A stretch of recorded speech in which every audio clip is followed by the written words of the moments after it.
Good afternoon. I'm Trish Taylor. I'm the co-president of the Georgia Production Partnership, and we want to welcome you to our October GPP meeting. We really appreciate you being here. We have a wonderful panel discussion coming up, but first I want to toss it to my co-president, Anissa Bray, to tell you a little bit about GPP. Hello, everyone. Welcome, GPP members. GPP is a member-driven nonprofit coalition of companies, individuals that support Georgia film, television, music, and the entertainment industry. We engage in the community to protect the tax incentive, activate individuals to promote growth in our industry, and educate our industry professionals to strengthen our workforce.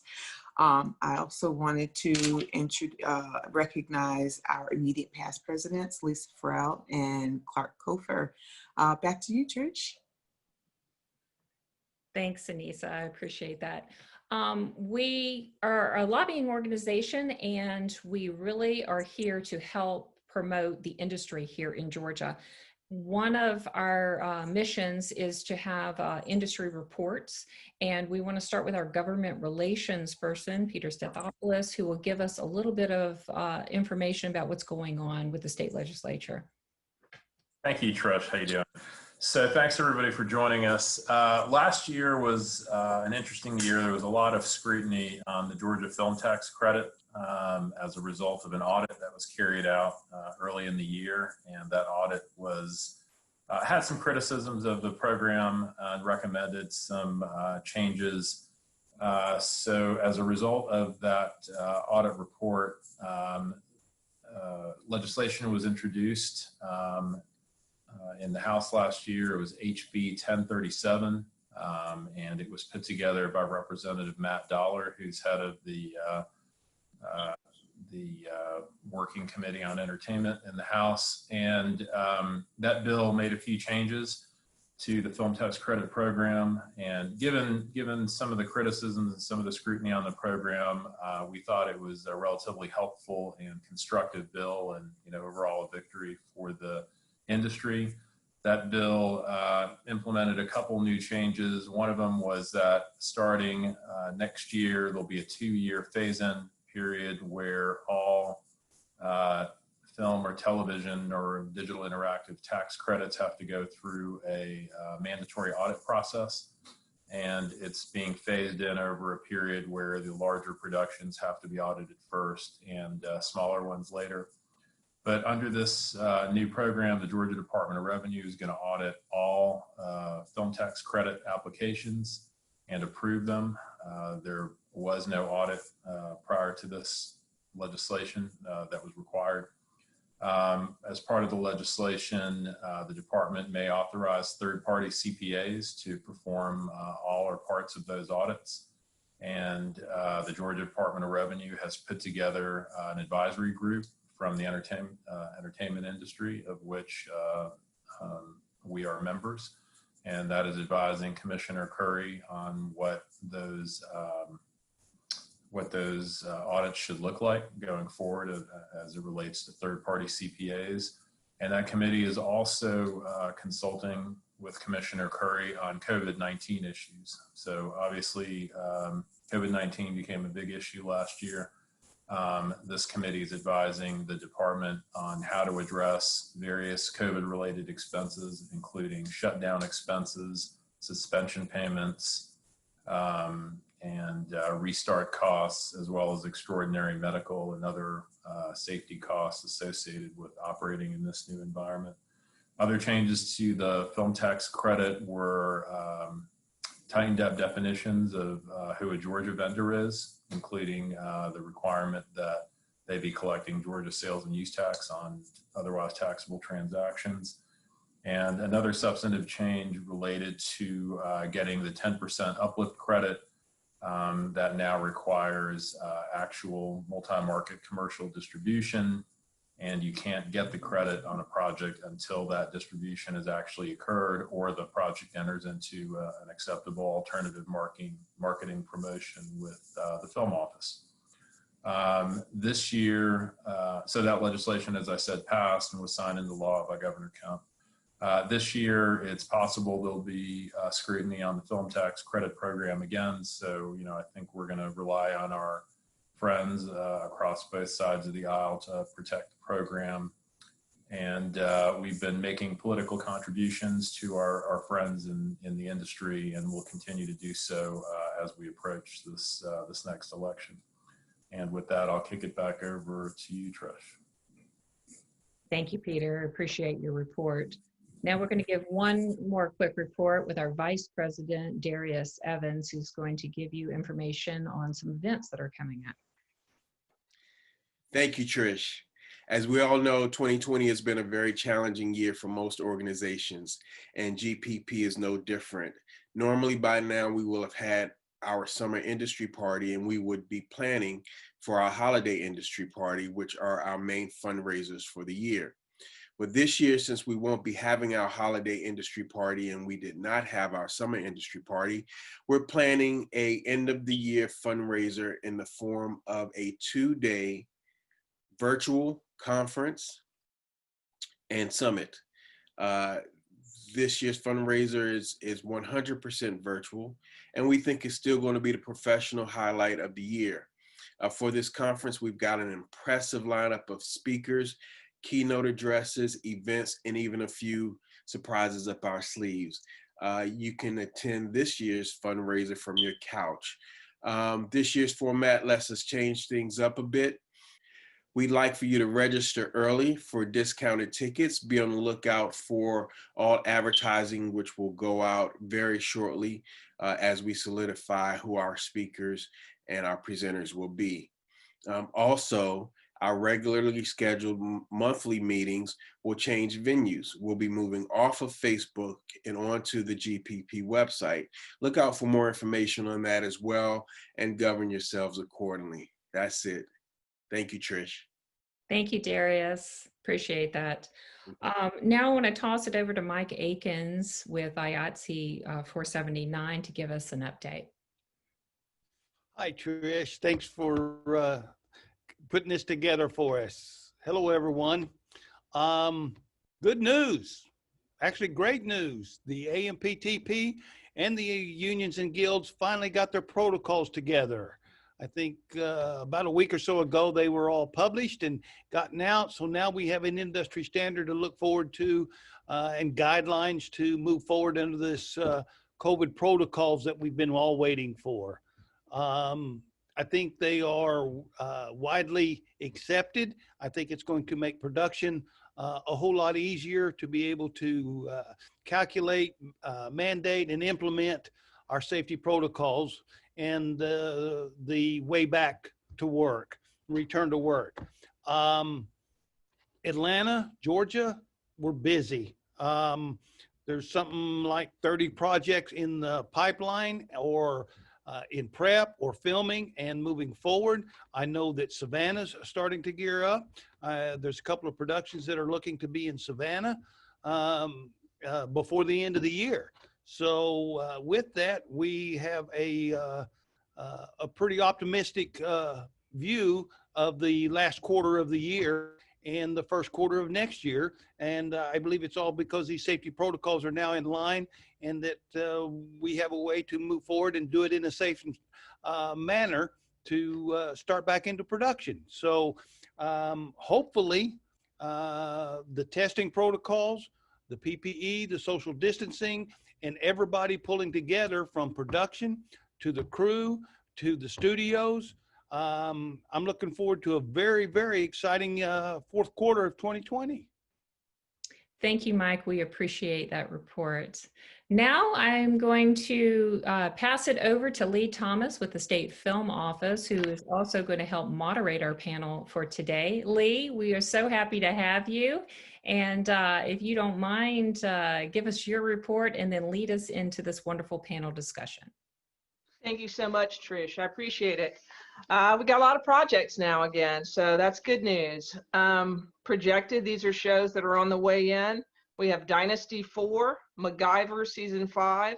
We have Raising Dion. We have Step Up Season 3, Sweet Magnolias Season 2, and The Walking Dead Season 11. So lots of returning television.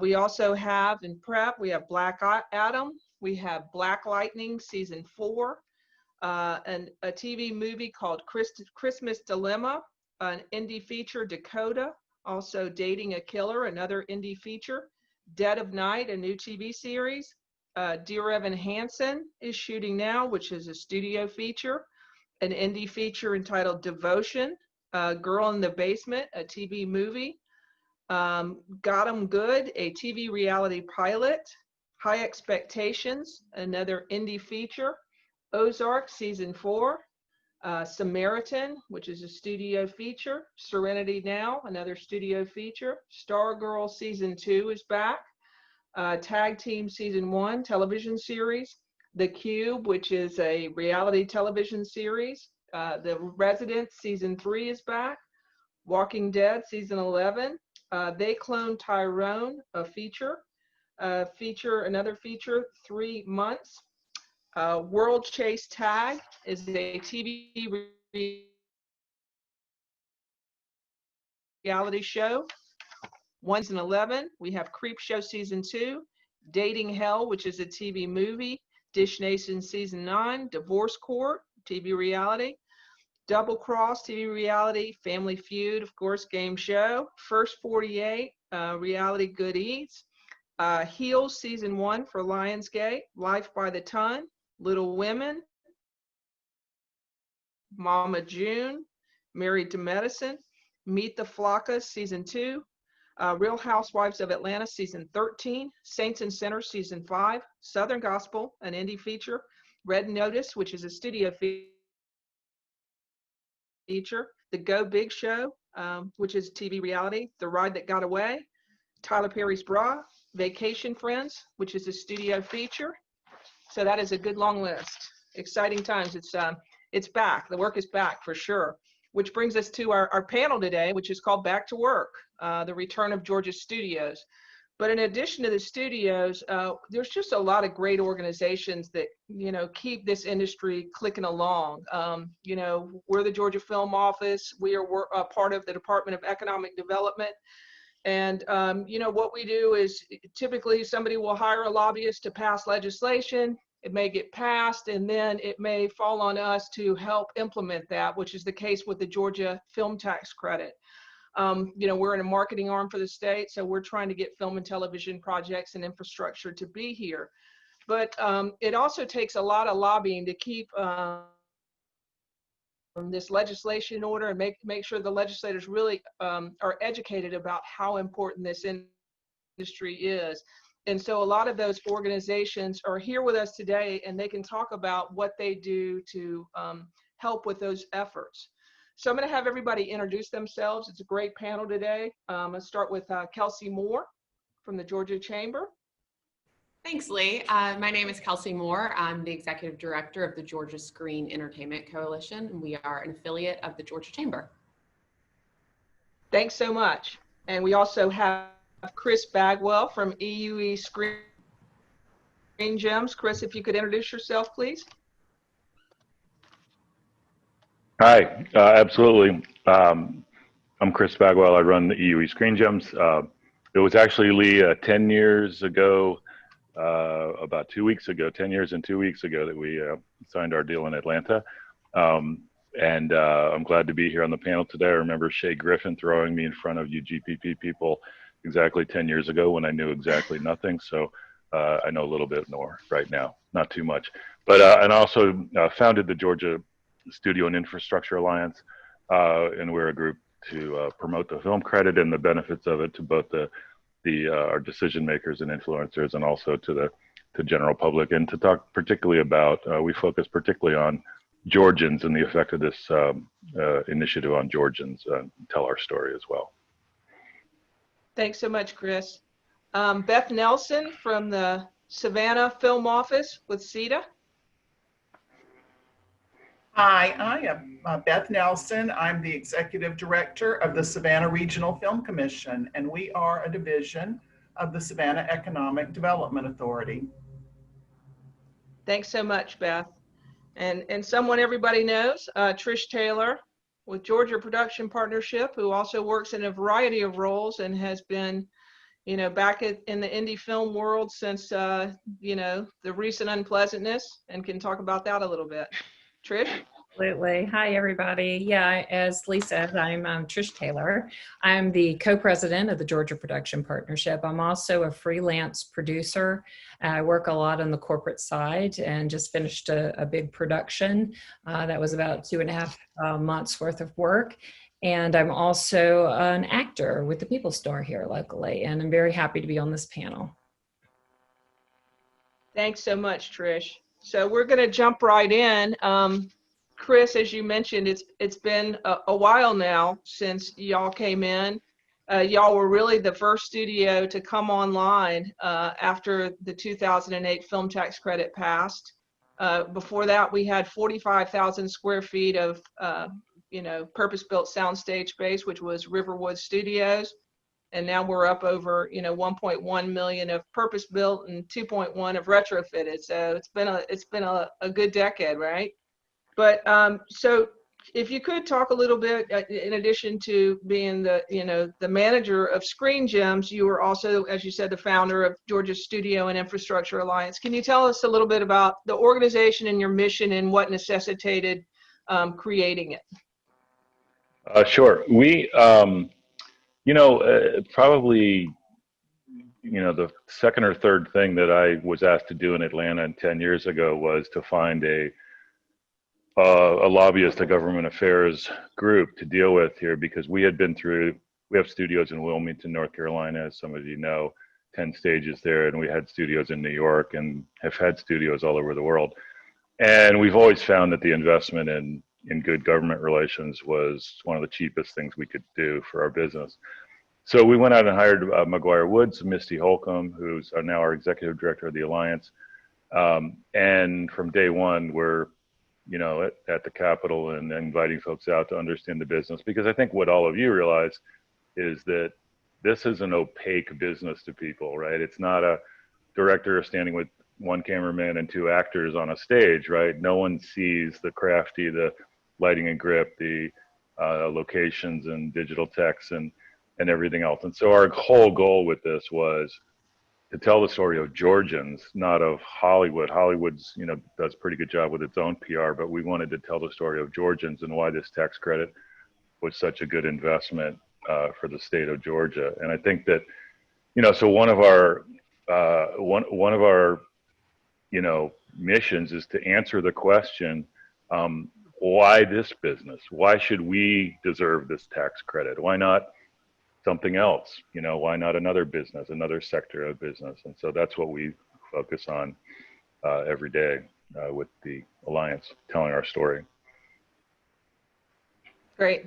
Thanks so much. And, Screen Gems has been great to host legislative. I've been out to legislative dinners at Screen Gems where, they'll bring in a bus full of legislators. And that makes all the difference in the world when you really show them what's going on and the sets that are built and, all the people that it takes to keep this industry rolling. So we appreciate all that y'all do to educate people, because I know it's a lot of behind the scenes stuff for sure. And we still have an open invitation out to the governor to come out and see all of us who work in this industry. So we're still waiting on that. So. I think he's with Mike Pence today. Oh, shit. And Kelsey, that kind of segues to you and what the Georgia Chamber is doing. Y'all two are an organization that has done a lot to help educate and work very closely with the legislators to ensure that they understand the importance of the film tax credit and the film business. Can you talk a little bit about what y'all do and kind of the origins of it and your mission? Sure. So we got started about 2 years ago. Some of the studios came to the chamber and we're really looking to build on, the chamber's 100+ years of working on behalf of the business community in an advocacy role.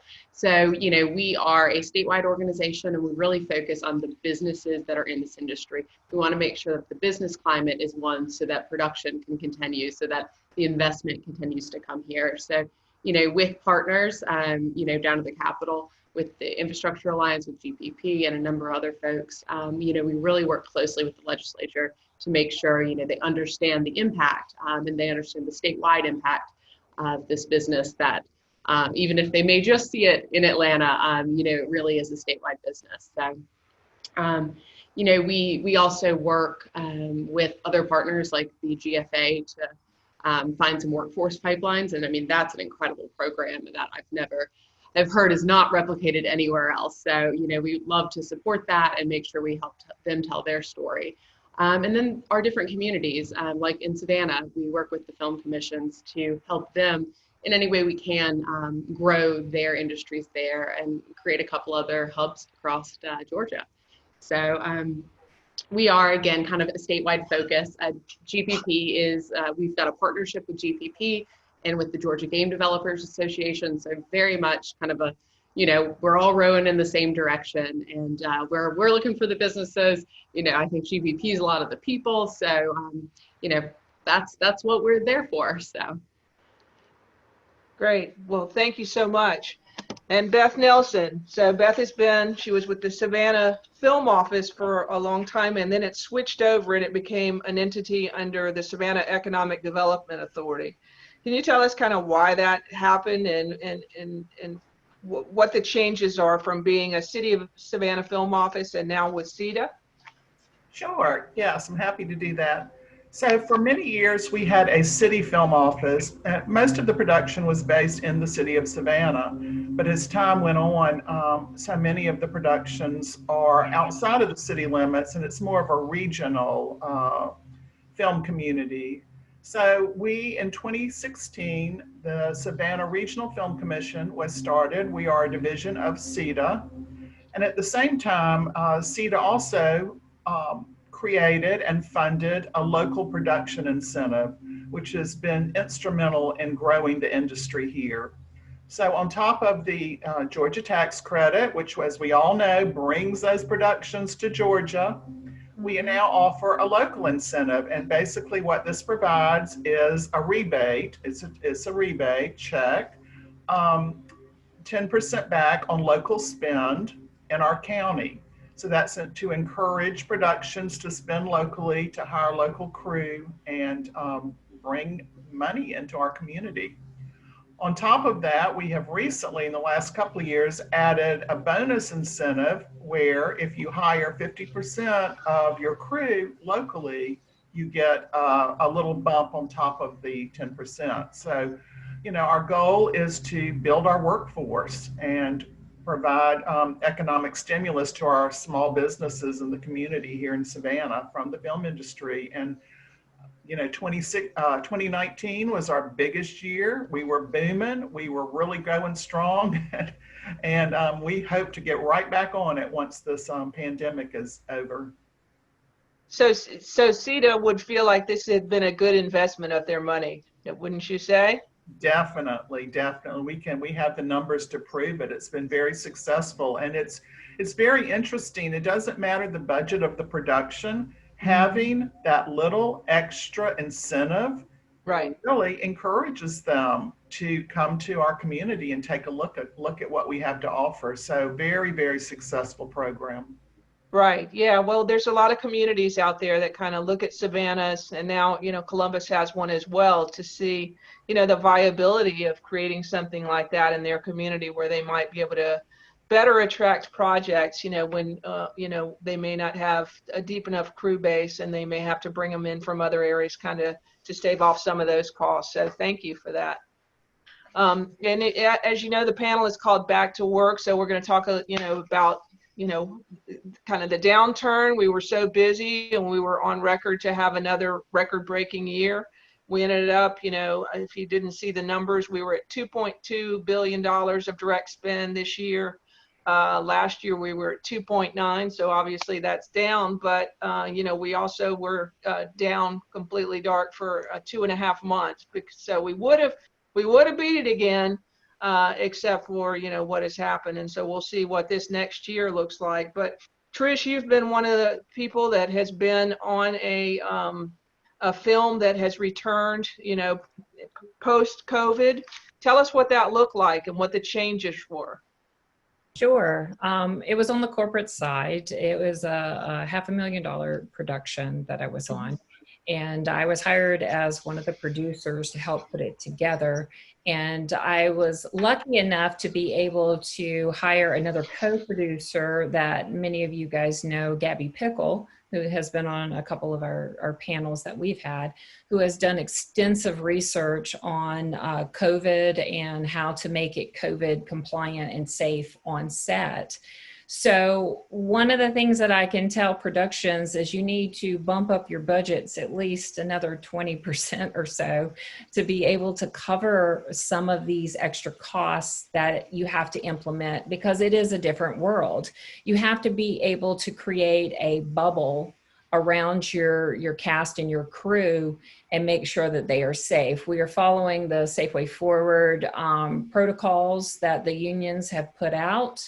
And we were able to, working with corporate too, you don't necessarily have a lot of actors here. You have actual members who are part of the organization. So they don't know a lot about production. So that's also another thing that you have to teach them about, is like when you're having to zone people and put them in their particular zones, they're like, zones? What zone? What are you talking about, zones? Well, everybody had a color-coded bracelet so that we could put the actors, or not actors, but the clients in a separate section than the crew. And then we had different areas that you had to cordon off for food that would come in, because craft services looks completely different now. Everything is pre-ordered and pre-packaged. So they have something called touch points. So we want to eliminate the different kinds of touch points. So we assigned different PAs to be in different zones. And in each zone, they would have their own craft services located, so that, crafty is in each one of the actual zones there, so people aren't crossing each other. But the way we handled it, Lee, was we were able to test everybody on the crew the day before. We ordered testing, rapid testing ahead of time for the presenters. So we had 2 nurses come out and administer those tests on site. And the rapid test, we were able to get them through within 5 to 10 minutes of knowing whether they were COVID, if they had COVID or not. And then once they passed the testing, they would go in and get their PPE, which was prepackaged, and they would get a face shield, they would get gloves, they would get hand sanitizer, and then we would take them to their cordoned off zone. And they would be protected there. And then we'd have, scheduling to where everybody wasn't crossing each other. So we basically created a big bubble. Right. And as a producer, it was a lot more time that we had to do on the front end on prepping, a lot more budget that had to be provided. And as Chris had mentioned earlier, we are learning as we go. And so we're trying to put in place these protocols that all the unions have put their brains together. And also we put together the ones that your office put together, Lee. We were going after that. We actually got our PPE from the site, the state film office site, and ordered it from there. So it was just a lot of coordination. The best way I put it is it's a lot. It's a lot. Right. But it's workable. Yeah. It allows people to get back to work. And people were so excited to be back on set. My crew was just like, oh my gosh, it's so great to see you. It was hard not to hug people. We did a lot of the elbow thing, saying hi to each other. But it was workable. And in the end, all the prep paid off and we had a wonderful production. That's great news. That's great news. And it sounds substantially different. The state has a great, list of PPE on our website, and we have a list of best practices that some studios have asked us to make mandatory so that those costs can be, better attached to qualified expenditures for the film tax credit. So we're kind of looking at that and seeing what makes sense. we've been talking back and forth with the Department of Revenue about, all of the costs that will be qualified costs under the film tax credits. And it looks like they're very open to covering, pretty much everything. I think that there were some concerns about, payments to people during the downtime, that was something that they were going to have to look at again. But overall, it sounded like, they were very supportive of all of that, which is great.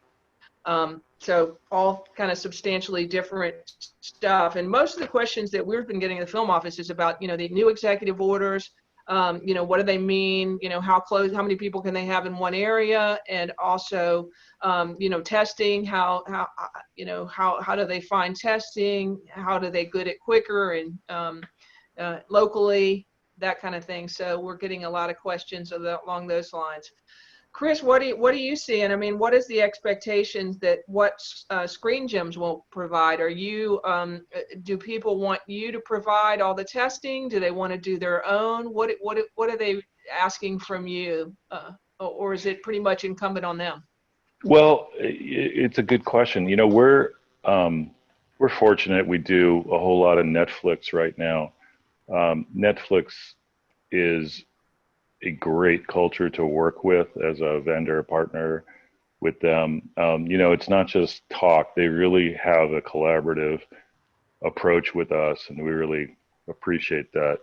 Having worked with cable operators forever, that was not something I was used to before. So we've done it together. I think we drew a pretty hard line in the sand up front and said, the cost of consumables and PPE and sanitizer. By the way, we have a list of all the sanitizers you shouldn't get from third-rate distillers and breweries because it's full in our maintenance shop if you'd like any for anyone. We said, look, we will invest in the facility to make it a safer, to do the things that have benefit for us on the ongoing basis, right? That aren't just for COVID, because we got away with this for 100 years because there wasn't a pandemic for better part of 100 years, right? It may not be another 100. So we're investing in the facilities on the hardware side with air conditioning and with things like that.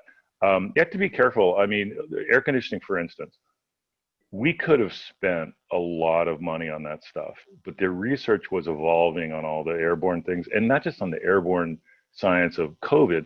It was evolving on whether, you might have to have sneezed right into the intake on the air to actually get it to another person.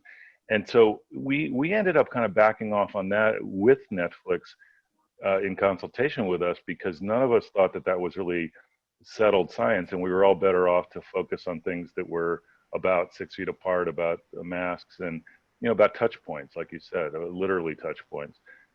We handed out these little devices that open all the doors, that you put on your keychain. If you've seen those little hooks with button pushers and things like that, and I don't know that people use them all the time. It's hard to make your habits change, but I would just say that we decided also up front. Some of my colleagues went out and made talking about how much they invested in COVID kind of a selling point for their studios. We didn't see this as a time to start selling based on this. This was a national disaster, and we just decided to work with our partners to quietly do what we all found to be of value.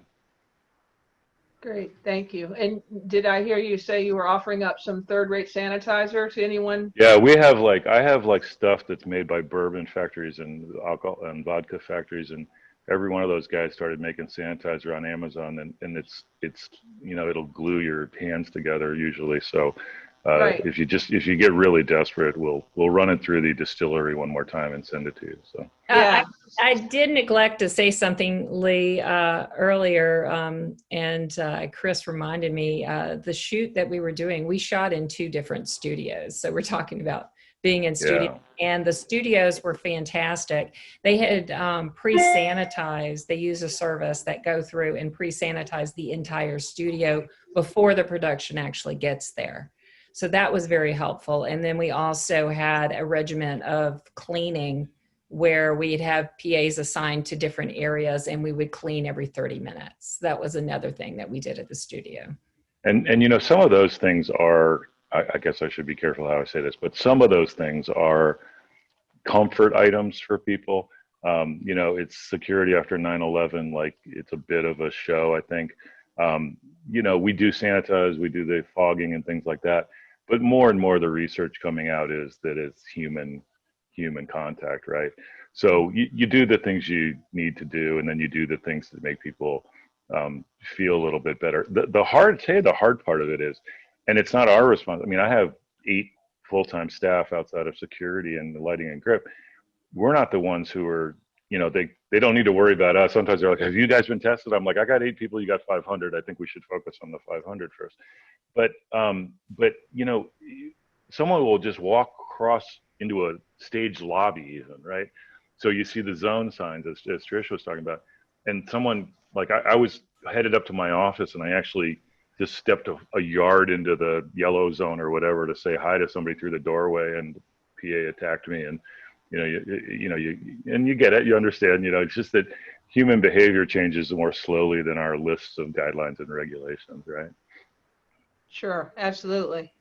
And as Trish said, it looks like, this is going to add a big line item to the budget. And so with that, there are opportunities for people looking for, jobs in the film industry. There's a lot of new jobs out there, it appears, a lot of them, being these health coordinators that are very hard to find. I mean, we get a lot of questions about that, about, how do I get these health coordinators? Lee, can I just add one more thing about testing real quick? Just Sure. one quick thing and I'll shut up. Yeah. The testing issue, I think Pinewood and others have gone different directions. We've all gone different directions. We decided up front strategically that we did not want to be a vendor or require a certain vendor for testing. Right. We just felt like this thing is so new, and there's so many fly-by-night groups, and I'm not saying any of the ones any of us have chosen are fly-by-night, but a lot of these testing things are fronts for labs, right? They're people who test and then they stick them in an envelope and the rest is up to the lab. So I just would say to people, be very flexible about how testing happens. For my group, we use CORE, the group that goes around Atlanta and does this for free, I think with Arthur Blank or Bernie's help, maybe Arthur Blank's help. But, be flexible about that stuff, because I just don't think that it's very expensive. The going rate in LA for testing is like half of what it is in Atlanta in the movie business. And so we got to be careful here, because there is some perception that there's already some gouging going on with testing here. So, again, let the scientists figure out who the best testing companies are. But, we try to stick to our knitting, Yeah, so we do have a testing document that we provide to incoming productions, when asked, and it's kind of the same way we do our broker list, in that we put them on there and the capabilities of the company, but we have no way of knowing, kind of who's doing what, and it's soup to nuts. Some of them are the rapid tests. Some of them say, oh, you just walk through this portal and a light blinks and you're it tells you what you're doing. So it is an incumbent on the productions to check the viability of these companies, but we do keep that list up, and it's growing every day for sure. Beth, what are you hearing? I mean, what's happening in Savannah? What are you hearing from incoming productions? Do they feel like comfortable, or are they cautious, or? Yeah, everybody's cautious, of course, but just kind of to go back to what you were saying, we also have COVID resources, a page on our website where we have those local resources, and we just put out what's there. We have a local testing lab. We have cleaning services, air filtration. We also have an audio house. It's just been SAG-AFTRA approved for voiceover, which is great.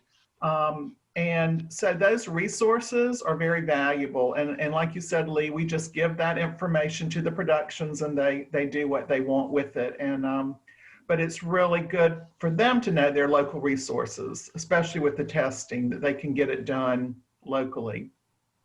Gotcha. And I know that you have some projects that it looks like they're about to land in Savannah. Have you had any that have come out and gone through in this last couple of months, or? Yes, we have one, our first project to complete production. It was called A Savannah Haunting. Mm-hmm. They were in the unfortunate position. They had just finished pre-production in March. We're at day one of filming when the world shut down. So they used that time to, of course, learn the new protocols, and they got back up and running in August, and they just completed their production successfully. As Trish mentioned, it's a lot of extra work. The producers had to do a lot of extra work. It takes extra time, ways of doing things, but we're excited that they were able to complete their project successfully. I think that kind of helps pave the way for others. Mm-hmm.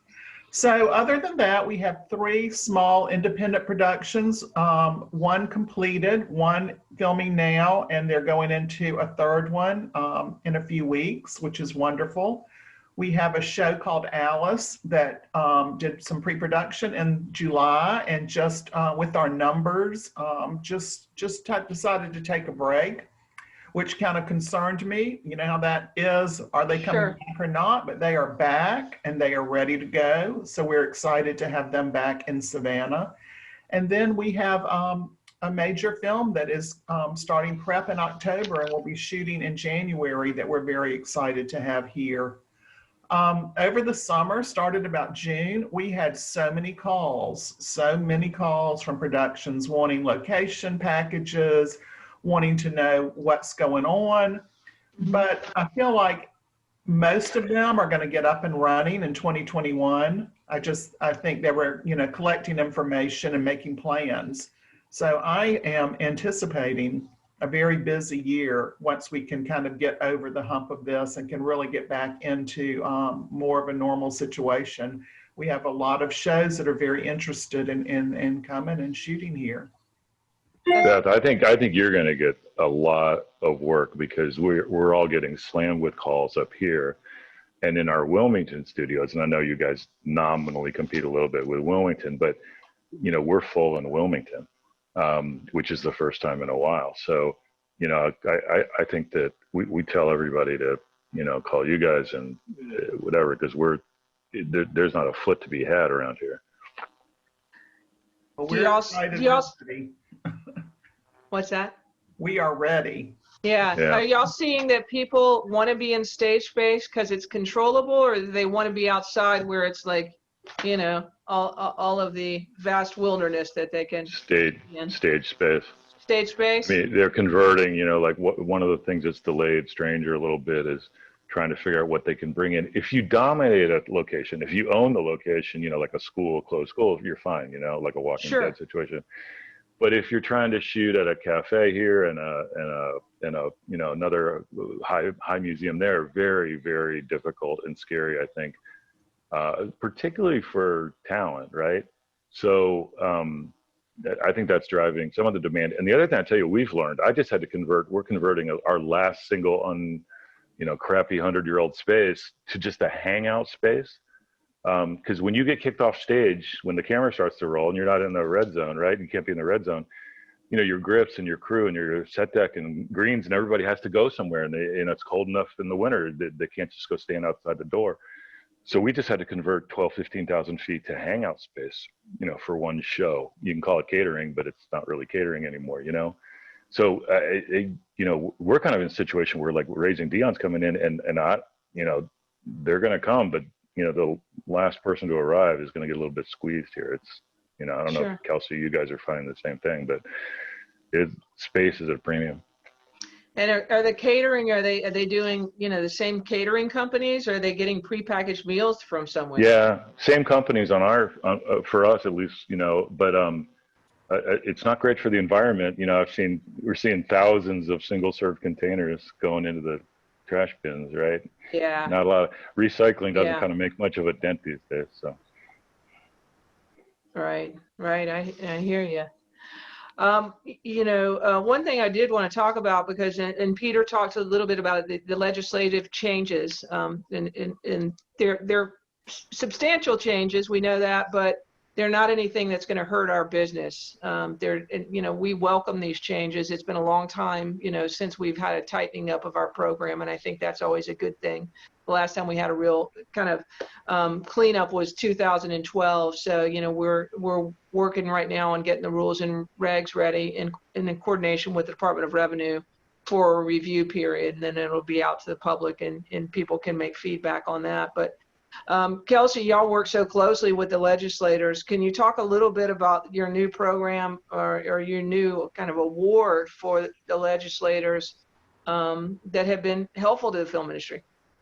Yeah, absolutely. And like you mentioned, I think it was a great show of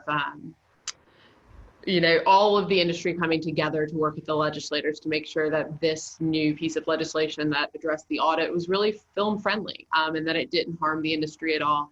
And so I know there's a lot of hard work behind the scenes by a lot of different people across the industry. So I think that was a great show to our state legislature that this industry is kind of all rowing in the same direction. Our work is primarily down at the Capitol, so we are very much focused on that 2021 legislative session that's around the corner.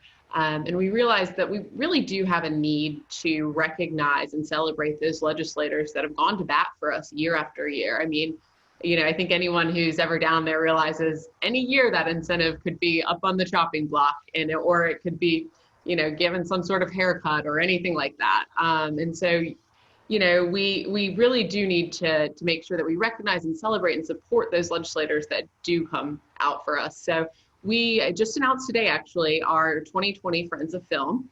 And so these are legislators that were truly champions of the industry. We looked at their voting record on industry-specific issues, as well as kind of the leadership role they took with 1037, which was this year's bill, but a number of other things. So, it is a bipartisan group, and this is our first annual. This year we have 16 people on the list, and I'll share that with everyone. But, in 2021, we're looking forward to working with more legislators and really getting this to be a kind of a stamp of approval. And I think Georgia's film industry should know who their friends are. As everyone is up for re-election this year, I think, again, supporting our friends is really important. So yeah, we're very, very excited to roll out this program.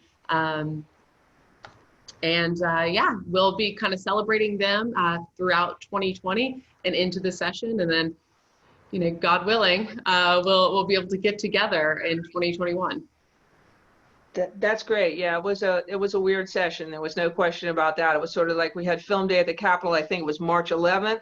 Mm-hmm. And then, 3 days later we were gone. And then, when they returned, it was a nerve-wracking session, but I'm glad that this bill passed and we feel good about it and we think it's absolutely workable. And, we hope it buys us some time. Yeah. Well, yeah, we're very fortunate that COVID hit late in the fiscal year, right? But it's what really, really worries me for next year, because most of the COVID revenue shortfall will show up next year. Well, I will say, AFCI put out a great report that, where it talked about the fact, and we've seen it before in Georgia, that the film industry is one of those industries that comes in so quickly and spends money so quickly that it really, in a time of recession or budget shortfalls or anything, comes in and kind of props up the economy quicker than most things. And They did a very in-depth report on that. So if anybody's interested in seeing that, it's a great one. But we've certainly seen that before, in 2008, to have that incentive pass, which I think if it had been 2009, when that thing was out there trying to get passed, never would have happened because the economy was too far down. But so many small business owners, and that's part of what Studio Alliance talks about, is these people that were propped up and, the hardware stores that would have been out of business, or people that pivoted to do, different jobs in the film industry when things were rough. So I'm hoping that story is something that really resonates.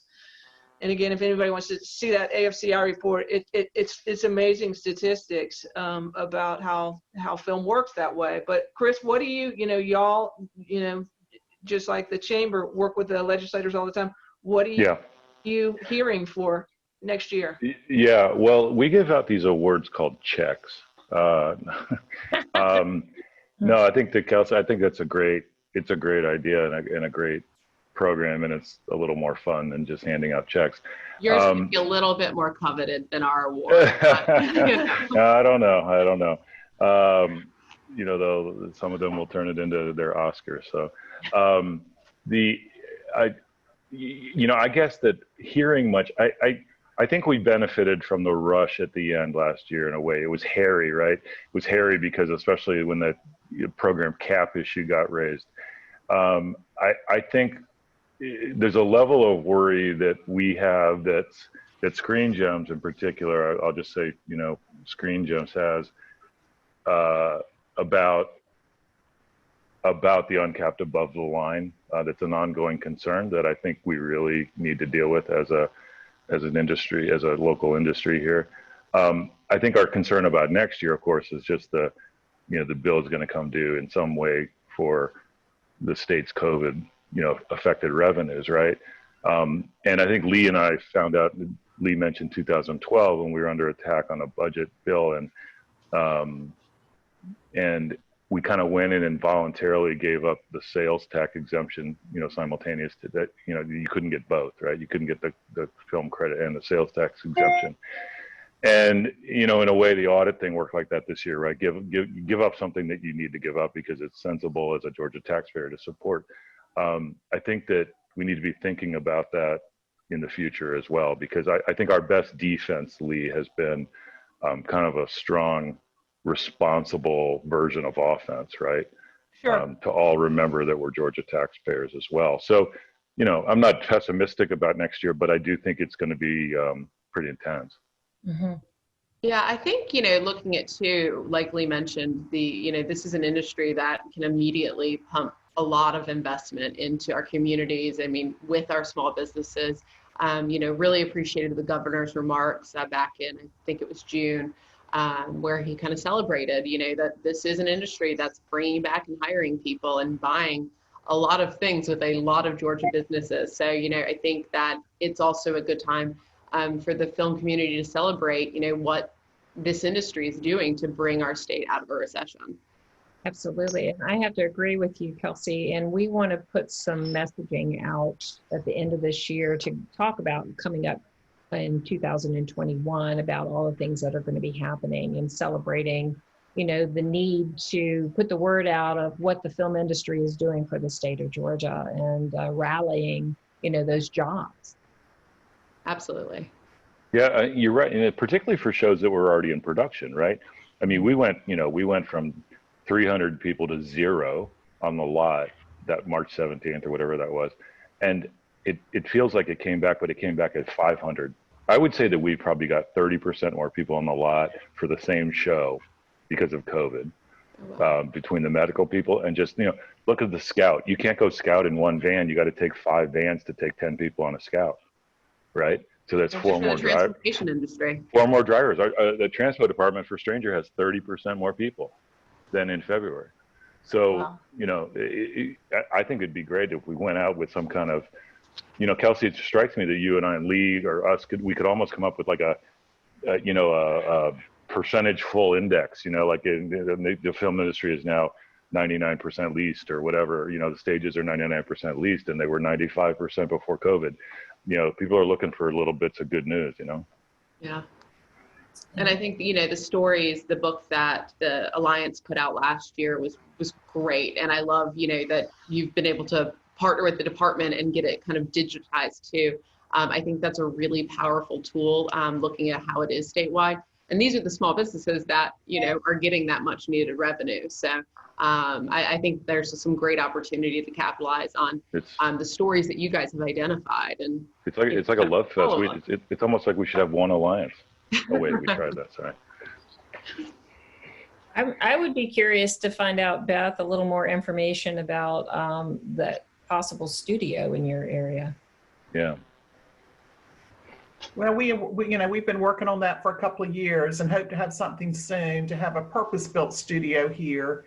what we have now, we have some converted warehouses that have worked, but we are at the point where we are outgrowing that and we just need more space. So hopefully, we were on a roll trying to get something started and then COVID happened. So I'm hoping we can pick that up and we'll have something soon because it's very much needed here, especially with COVID. As Chris was saying, we just need more studios and stage space. So I hope that this will get some investment here in Savannah. That would make such a difference for everybody because, if you can, we can come out and say, look, the business is not just booming in Savannah, in Atlanta, but in Savannah and move. A lot of shows have had to, expand to Savannah. I mean, can you imagine if I was thinking about this when you were talking about if California only had shows in LA and, didn't have anything anywhere else in California. And I know you have stuff there, but I mean, imagine the disadvantage California, LA would be at, right, in trying to maintain a statewide credit. I mean, that's how critical this is to us. And the other thing is that we don't have the assets that you have. We don't have the look and the beach and everything that you have down there. I mean, it's crucial. It's really critical for the future because you can attack Atlanta and get away with it. You can't attack Georgia when you're a Georgia legislator. Yeah. We hope to have something going soon. And then also another goal we have is to have a direct flight to Los Angeles. That's another thing that we really are pushing for. Of course, with the state of the airlines right now, that kind of, step back there, but I'm hoping that will help, help us too. If we can get those two things going. And having a studio, that is such a visible thing for crew to see. It gives them confidence that the industry is growing here. And I think that, it's kind of that domino effect. We'll have more crew that are staying here, that are moving here, and we'll build that industry too. So. Right. And one of the things GPP does too is we promote throughout the state of Georgia. We're called the Georgia Production Partnership. So we want to promote all the productions that are going on all over the state, not just in the Atlanta market. And that includes a hub like Savannah, also the Columbus area, also down in the Valdosta area. They've been doing several productions down there and in the North Georgia mountains. So that's some of the things that we want to do. And when we start to get our messaging out, we are connected with the state film office too, with the Camera Ready program. And Lee knows all about that. But we have the Camera Ready folks as part of our membership. And so when we go to send out messaging throughout the state of Georgia, we can also tap into the Camera Ready program that we have because they have representatives in all the areas of the state of Georgia. Beth, I have a question. How is the union landscape? I knew a while back that was an issue. Is it still an issue or an impediment at all, or has that gotten better? Well, we're in 491, which is just the way it's been set up. So that's who we work with. And it seems to be going well. Of course, it goes all the way up to Wilmington. So our jurisdiction is not just Georgia, but South Carolina, North Carolina. We need more Teamsters here. And what I'm hearing from, needing more drivers for COVID, we really need more Teamsters here. So I'm hoping that we can grow that crew base too over the next year or so. Does it create a cost issue for out-of-market hires for shows sometimes? Definitely. Mm-hmm. I'll move to Savannah. I'll drive. Let's see. I'll relocate too. We can just travel up to the capital together. Heck yeah. That is one of our biggest selling points. Honestly, I think sometimes the producers, when they're making their decision of where to go, they're thinking of themselves and how wonderful it would be to be in Savannah for a few months. I know. I honestly think I've landed a few shows because of the producer's preference to be there. No, I'd rather go to Atlanta with the traffic and no ocean and 6.5 million people. Yeah, no, that doesn't work. I do think one, positive thing we have seen through this whole COVID thing is, yes, there was a pause and obviously hurt, but we have seen some folks be able to expand. We've, as Chris, Beth have talked about, we are out of space. We need more space, any space we can get. So, we've seen Pinewood where it was able to, do some construction and add some more space. And then, Cinelli's Three Ring Studios too is getting ready to open, I believe, in October. And, they spent that time, putting some sound stages together. So it looks great out there. And I know Georgia's excited about any new space we can get because folks are knocking on our door. Yeah, and one of the shows we got in Wilmington was a New York show. Lee, you would know the name of it. New York, a show that moved out of New York. And again, they didn't move out of New York because of COVID per se, but they moved out of New York because they had to make a decision in a little earlier time frame, and also because New York's is still kind of ghost towny because of their being very conservative about reopening capacities for COVID as well. So, I think a lot bodes well for Georgia. And I was talking to Van Stevenson at MPAA the other day, and we were talking to Vans, and he thinks Georgia's set up very well for the future here. So we just got to take care of relationships down here, I think. Absolutely. Yeah. It looks like we've lost Lee here for a few minutes. So we're going to go ahead and start wrapping this up. And so what I would like to do is toss it to each one of you.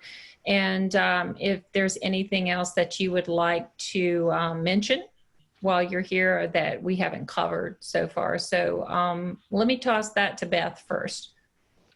Sure. Yeah, I'm just feel like we are making this up as we go in a way. And I think that everything changes as it does just for the world in itself. And I think that it's looking positive, though, as we come out of this COVID world, that film is going to boom here. And what we're doing is just preparing for that. We are scouting a lot of locations. We're updating our database. We have crew that are doing some educational things to improve what they can do. And I think that we just need to be ready. We're going to be busier than ever. And I'm excited about it.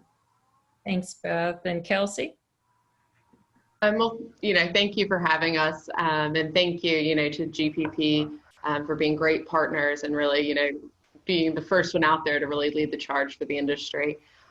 We are really excited about this Friends of Film designation.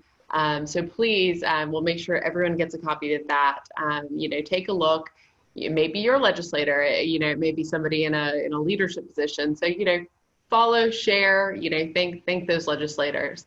As we go into the 2020 session, making sure that they know just how many businesses and people and communities that this industry touches is really important. So, thank you, Kelsey. And Chris? Well, two thoughts that I would leave people with. One is, as